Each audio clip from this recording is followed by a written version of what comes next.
Ça, c'est important, la timeline. Alors, en fait, cette timeline, ce qui est très intéressant là-dedans, c'est de voir le temps. On a beaucoup travaillé en amont sur la préparation du questionnaire.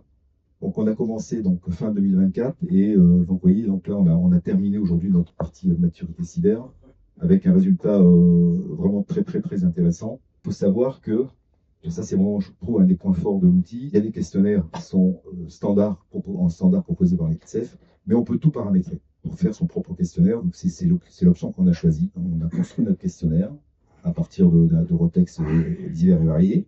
Mais on a construit ce questionnaire. Il faut savoir qu'on peut avoir des champs libres, des champs forcés.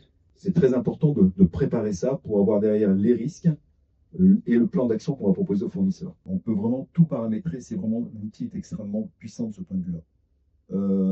Ensuite, toutes les données, entreprises, gestion des groupes. Alors ça, c'est intéressant, notamment maturité cyber. Si par exemple, je prends un groupe qui a plein de filiales, là, on peut soit avoir une évaluation globale, si on a un interlocuteur qui va faire l'évaluation globale, soit on peut avoir des gestions très fines par filiale. Ça, c'est vraiment important de le paramétrer aussi dès le départ. Les points de contact, ça j'insiste parce que en fait, c'est les personnes qui vont recevoir les relances de la part de MakeSafe.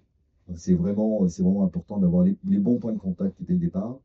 La gestion des profils, donc ça c'est tout la partie évaluateur, contributeur et les différents statuts. Pour ce qui concerne la partie RGPD, pareil, là, il y a énormément de possibilités dans les campagnes d'audit, dans le registre. Oui, les demandes de droit, j'en ai pas parlé, mais quand on a des demandes de droit qui viennent, c'est l'outil également très intéressant pour ça. Sur le catalogue, là, on a rajouté, effectivement, nous, on a notre catalogue spécifique sur la partie maturité cyber. Je vous le dis, on a fait 16 domaines, on avait fait des catalogues avec des questions à choix multiples ou à choix unique. C'est pour chaque question un score risque qui nous avait permis d'ailleurs qu'on réutilise pour cartographier nos industriels, et puis un plan d'action. Ça, c'est vraiment, je trouve, un des points plus de la solution. Donc ensuite, tout est quand même assez bien structuré, les périmètres, les critères, les domaines. Les réponses, hein, donc pour chaque réponse, donc on peut avoir on a des scores de maturité, on arrive à des risques, donc à des niveaux de risque, de gravité, de vraisemblance, des actions d'élimination de risque avec des actions faciles à mettre en œuvre, des coûts et donc une complexité. Et c'est ce plan d'action qu'on envoie aux industriels après. Et ça, c'est vraiment une plus-value pour eux. Et puis ensuite, ça c'est vraiment le gros point plus, la génération des rapports d'évaluation et l'envoi automatique. Ça, c'est vraiment bien.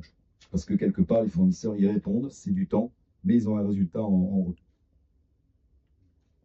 Voilà, le suivi de campagne, le résultat, le suivi de plan d'action. Donc, bon, là, je trouve que c'est vraiment bien. Je souligne vraiment la réactivité de l'équipe. Ça n'a pas été un long fleuve tranquille, hein. On a quand même eu 8 mois de travail, mais à chaque fois, on a rencontré des difficultés. Mais vous avez très bien répondu à chaque fois, et ce qui nous a permis d'avoir un bon résultat.